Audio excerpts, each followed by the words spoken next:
I've already introduced Dr. John Caccavale, who is our next speaker. He's with the NAPPP, which is co-sponsoring this event with the Nicholas and Dorothy Cummings Foundation.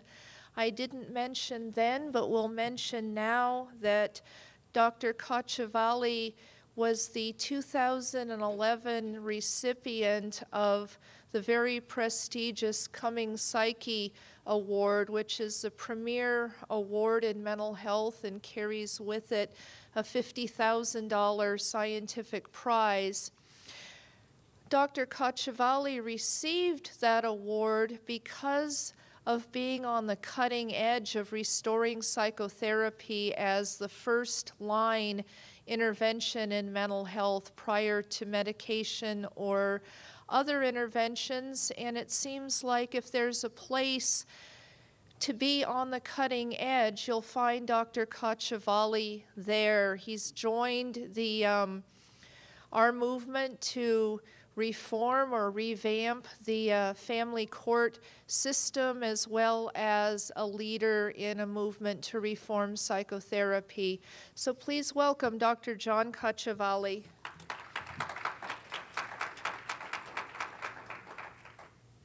We're going to keep this, at least I will keep my presentation to the 30 minutes so that we can keep this program going. If you would like to download a copy of the paper that I've written for this presentation, you can easily download it and read it at your leisure. Conflict between business and professional ethics. Clearly, what Dr. Walker was saying this morning, I agree with, and that is that when you have a system that is as dysfunctional and broken as we have here, you really can't just point at individual professions and saying, well, you know, if you do your thing, you know, and this is your problem, it's the judges, it's the lawyers, it's the mental health professionals, maybe physicians, etc. However, being a psychologist, I feel that it is our responsibility to at least look at what we can do with our profession. And this morning's presentation I found extremely interesting and stimulating, because on the one hand, there were a lot of things that Dr. Walker said that I absolutely agree with, and there were a lot of things that Judge Field said that I particularly agree with. And so while some people will look at making changes with a scalpel, which is appropriate in certain areas, I gather, I'm a hammer guy. I like hammers. I like hammers.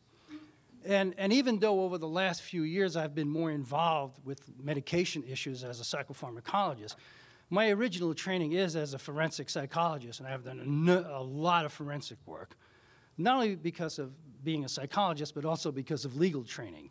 I actually went to law school before I became a psychologist, and you couldn't deal with two better professions that are really opposing in so many different ways. But ultimately, like everybody else, we kind of find our ways. I had participated in many, many custody evaluations, both as an evaluator, but also as a consultant for the other side, who would comment, of course, and render opinions. Before this conference took place and it was being planned, I already had made up my mind, and that is that what we need to do is to get mental health professionals out of custody evaluations. That's where I disagree with with Dr. Walker. I mean, clearly, if you only had one custody evaluator and it was Lenore Walker, then you couldn't complain much. But Lenore Walker is not the custody evaluator that you will find in court on a day-by-day basis, and that becomes the problem. And that's why you need a hammer. If we're going to fix a broken system, sometimes you have to take some actions that appear to be radical, and it doesn't mean that you know, you have the answers completely. But I do think that we're going to have to move in a direction, and that's what I'd like to talk about today. Why do we need these related services, custody-related services? The issue is real clear, is that you got, at this point in time, probably more divorces than you have marriages. And there's a very high percentage of those marriages and divorces that have children. And so the manifest function of the family court system is to protect the child. To the extent that they're doing that, I just wonder. Wow, there you go. So who benefits from the custody evaluations? Is it the children, the parents, the attorneys, the legal system, society? Do the children benefit? Well, take a look at this.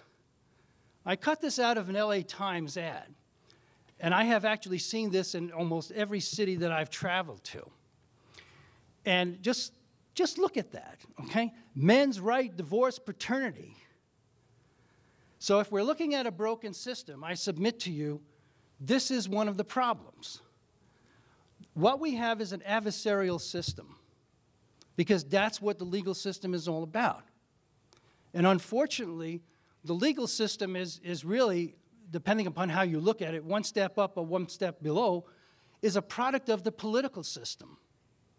What you have, and what we've had all along, is, laws that are made by legislators. And the truth of the matter is that it's been the race to the bottom. There's absolutely no question about that. And so here you have now a group of people, who specialize in this type of law. And I don't think that there's any issue here as to what the real consideration is. The real consideration is, I help you screw your ex-wife. This is what I do. You pay me, and I will do this for you. There is absolutely nothing to do with the children over here when you really get down to it. Do the parents benefit? Well, it's costly. Women generally fare worse post-divorce. I mean, that's what all the stats show us. Men, if they remain unmarried, generally have a lower life expectancy.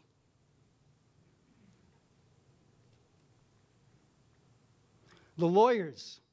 Look, I don't really have a problem with the attorneys, and I'll tell you why. The system is set up by attorneys for attorneys. This is what they do. They represent people.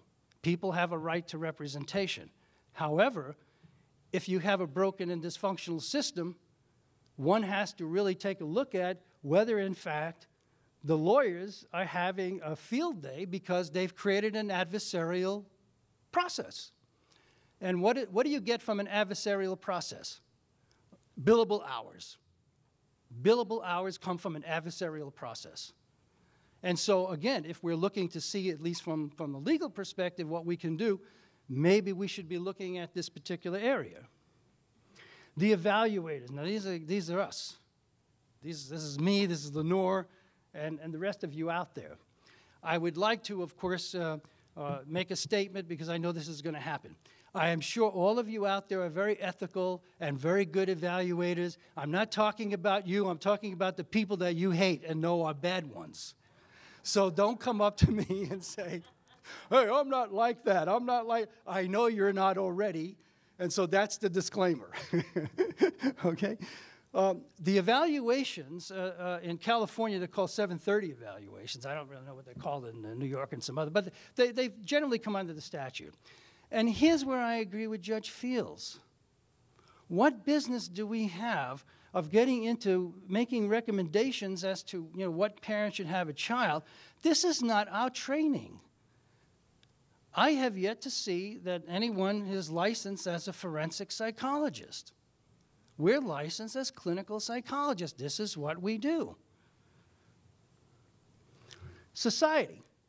Well, clearly, there's a tremendous amount of cost involved when you're looking at divorce and you're looking at custody, and it runs right through the system. I was looking to see if I could calculate what was really the business impact of divorce in terms of, how much does it cost for legal services, how much does it cost for evaluators, how much is the productivity loss? It's impossible. But I'm sure it's into the tens of billions of dollars a year. I mean, this is a tremendous amount of money being involved in. And unfortunately, business prevails in this type of society. And so where there's a business, it's going to attract people. And the people that it's going to attract are going to be people who, I'm sure they want to do a good job. I'm sure that they care. But the fact remains is money is going to be a very, very important issue. And to the extent that we can deal with this economic issue, this money issue, we're not going to get any type of change that all of us seem to care about and want. The foundational model of custody evaluation, this, of course, you've heard this morning, and then we all know that, the best interest of the child. This was not the model that was in effect until, I would guess, the middle of the 1970s, at least, in our part of the world. Prior to that, there was a presumption that the mother was the primary custodian. Why was that? Well, you don't need any real research to understand that, babies come from mothers. There's a typical bond that's there that even as a father, I have 2 children of my own. And on the one hand, while I used to get a real charge when one of the babies got to that stage, it actually scared the hell out of me for the most part, to be quite honest.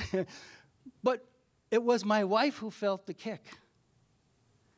As a psychologist, I understand developmental processes. And the truth of the matter is that mothers nurture children differently than fathers nurture children. It doesn't mean that we're bad, but the truth of the matter is that we see different things. For example, let's say a child gets hurt. If the child runs to the mother, what does the mother do? The mother consoles that child, tells that child everything will be okay. Typically, the father will say, oh, stop crying, you didn't get hurt that badly, because the father wants to do what? Father wants to have, if it's a boy, father wants the man right then and there. And this is quite typical. And you see this, for example, when the child says they're ill, fathers tend to be less concerned if there's a fever, etc. And so what was the change involved? Why did we go from something that was clearly not only logical, but also backed by solid developmental research and certainly made a lot of sense and was working for a long period of time? The ethical guidelines for evaluators, it's a good idea to take a look at what is it that these evaluators are doing. Now, the guidelines come from the American Psychological Association, which first of all should tip you all off. When associations develop guidelines, they're not doing it for anybody else but their members. Yeah, they try to tell you, oh, yes, we have the concern of the client, the patients, et cetera. But the truth of the matter is these guidelines are in effect for the members of the society. And I'm going to be looking at a number of these so we can see that, in essence, these guidelines, while they should be there to protect and promote ethical practice, they don't. In fact, they show you, like much of the law, how to do unethical practice and look like you're doing ethical practice, which is not as strange as it seems if you've been doing this for a number of years. Psychologists strive to base their recommendation on the best interests of the child. Well, if they were doing that, then why aren't we looking at all the research that Dr. Walker's talking about? Why aren't we looking at the experience that Judge Field was talking about? Why aren't we looking at what the research says, what the experience says, okay? Apparently, it's very easy to get around this, but the truth in essence is that if you start with the premise that, in a custody evaluation, it should be shared from the get-go, you're already starting with a base that's not in the best interest of the child or may not be in the best interest of the child. Psychologists strive to avoid conflicts of interest and multiple relationships in conducting evaluations. I submit to you that every one of these, from the get-go, there's a conflict of interest and multiple relationship. I mean, I don't know of any evaluator who goes out there to do these evaluations and doesn't think about who's doing the referrals and how can I get more business. Look, we're in a business, folks. We are in a business. Now, that doesn't mean that I'm saying to you or I'm trying to suggest that people should not make a living or there's something wrong with collecting a $10,000 fee for doing an evaluation, because I've done that. But what I'm saying is that if we're looking at a system that's broken, then we have to take a look at, again, not only the effect of the adversarial system and the money that's involved with the legal process, we have to take a look at what we're doing as psychologists on this. And hopefully in a few minutes I'll get to the hammer part so that everyone can get pissed off at me who's a psychologist doing this kind of work. The evaluation focused upon parenting attributes, the child's psychological needs, and the resulting fit. To me, quite honestly, this opens one up to taking harm and putting it into some type of hierarchical order. This is essentially the tragic cases that Dr. Walker was talking about and Judge Fields. And, I mean, what do you mean looking at the fit, with the fit? When you're looking at the fit, you are saying implicitly, I'm going to take a situation and make the best of it that I can.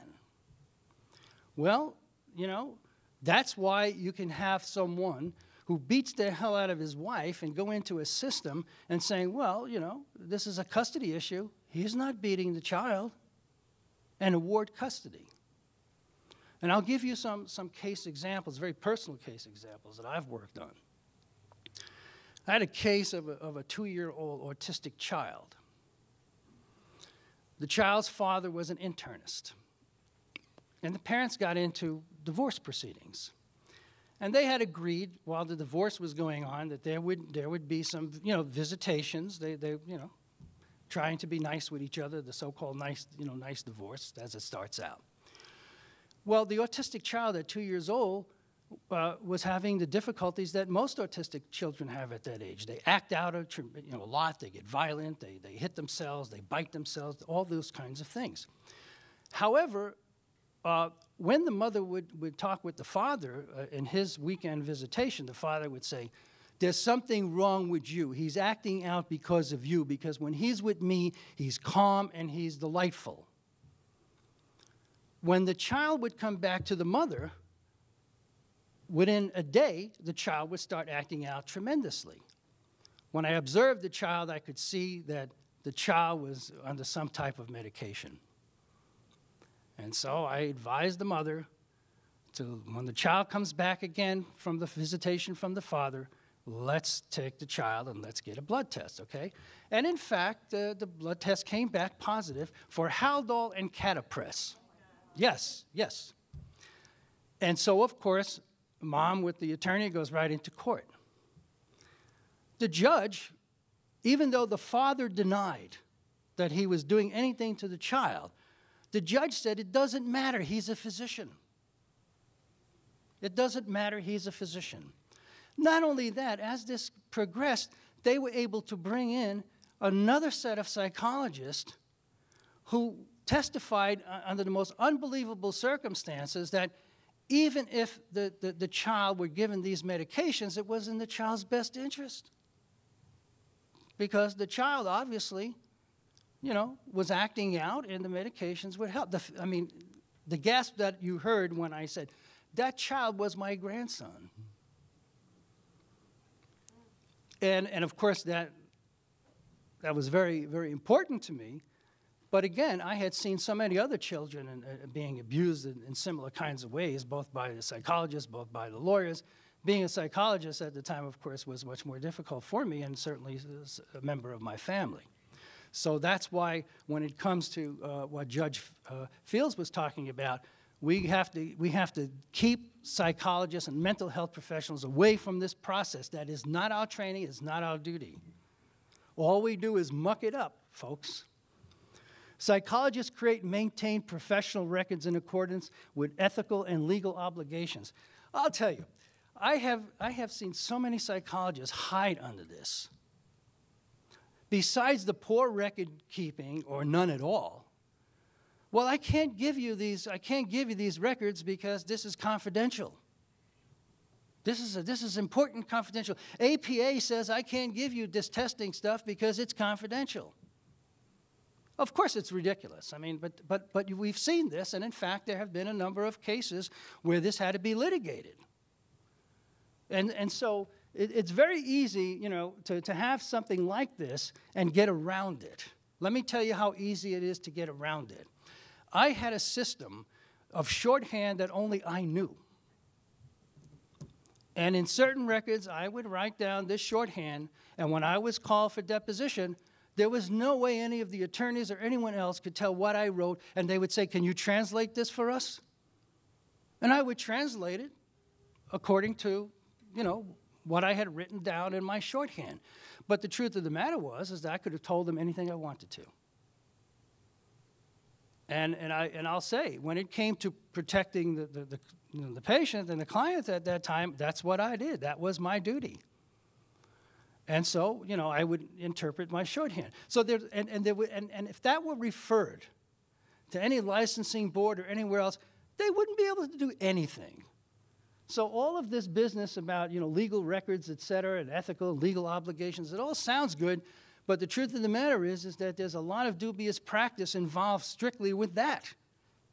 And it makes it extremely difficult for the attorneys and the judges. I mean, that's one of the reasons why you're waiting for attorneys to bring you certain evidence and they can't get it. This is one of the ways and reasons they cannot. All right, possible solutions. Let's keep us out of this. Now, does it mean that there's no role for the mental health professional in these kinds of settings? I think that there might be, and that is we should be doing what we do best. If an issue comes up where some problem in someone's functioning, for example, mental capacity is being questioned as part of the thing, then in fact, you could say, hey, John, I would like you to do this evaluation. Now, what should I be saying? What should my report be saying? My report should be saying, well, here's what I found about this. Maybe there's a diagnosis or there isn't a diagnosis, but there should be no recommendation as to whether, in fact, the mother or father involved in that or the child involved in that, who gets custody, et cetera. That's a legal question. That's a legal determination. And when I see people making those kinds of recommendations, not only in terms of custody, but as a forensic psychologist in so many areas, I wonder, how did they do that? How did you come up with that?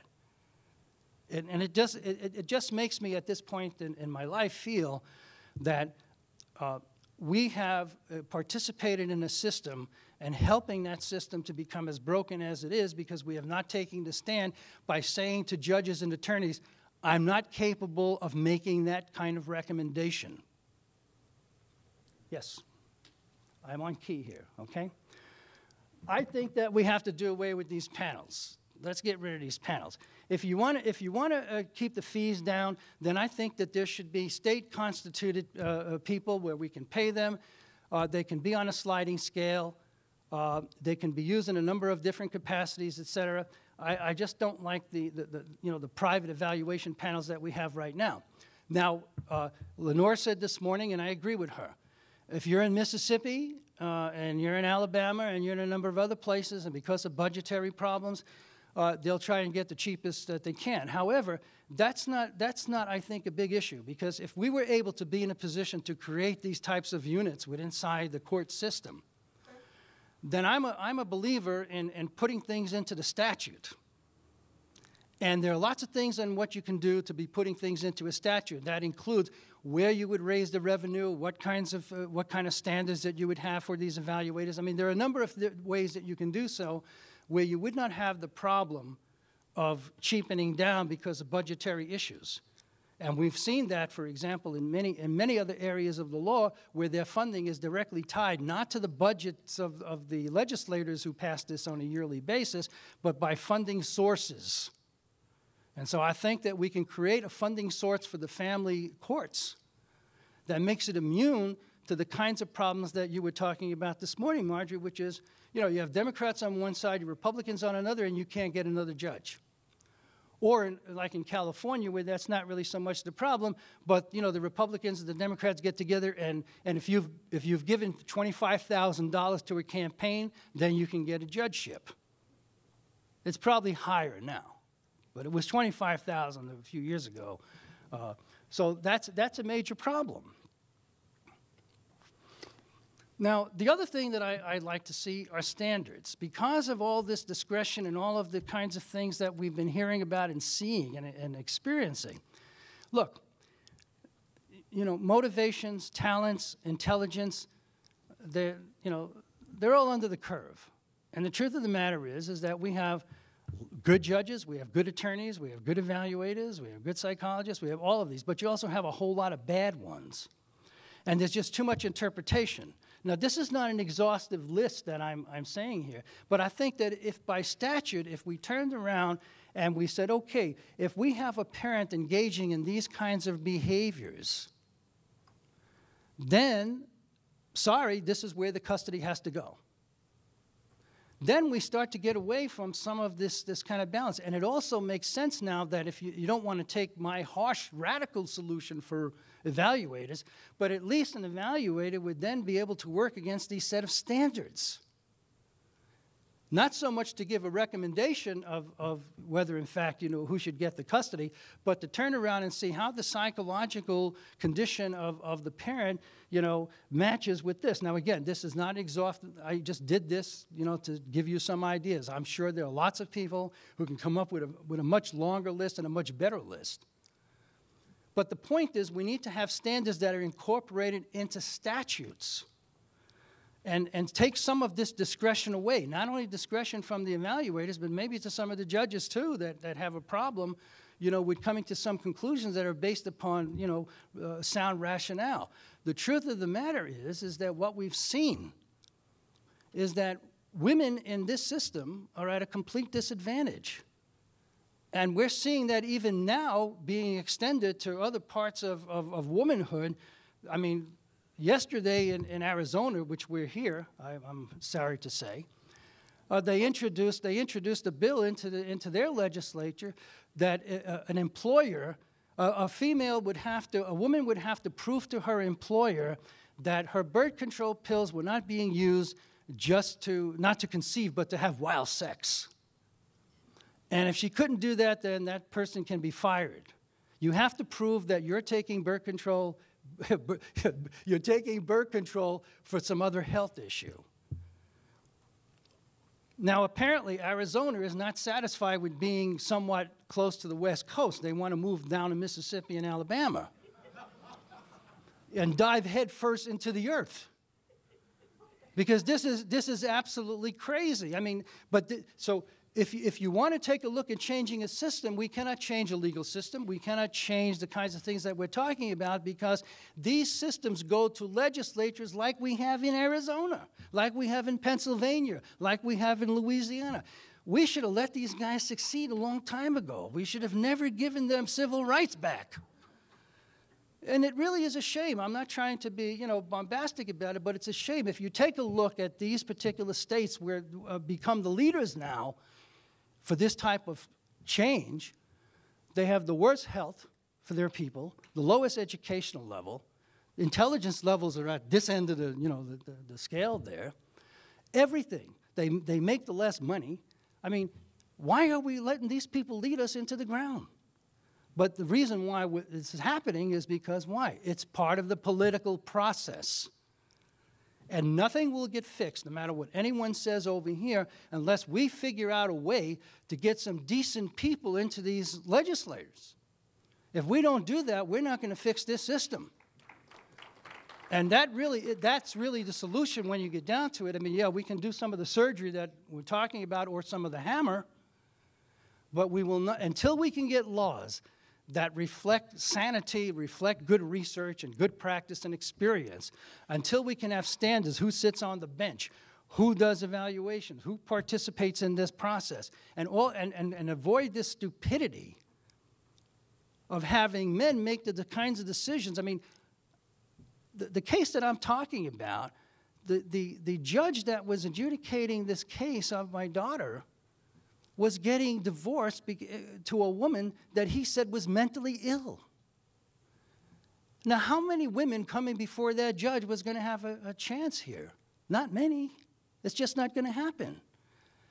And it's the same thing with everything else. I mean, we as psychologists like to say that we're objective. We throw out the research and all that. The truth is everything that we do is subjective. What you do in therapy, you can have any type of worldview or theoretical framework because the research shows that those people are successful in therapy if they identify with the therapist and the therapist they like. It doesn't matter if they're psychoanalytic. It doesn't matter what they do. That does not translate into doing evaluations. And yet that's the silent issue in an evaluation as to How does this psychologist or mental health professional see the world? I'm sorry, if you see the world thinking about Oedipal complex, you have a problem. You have a very serious problem. And the person that you're making these recommendations about has even a worse problem than you, because that person is victimized to no end. So in any case, there's a lot more that I had to say in the paper, and my 30 minutes are up, and thank you very much.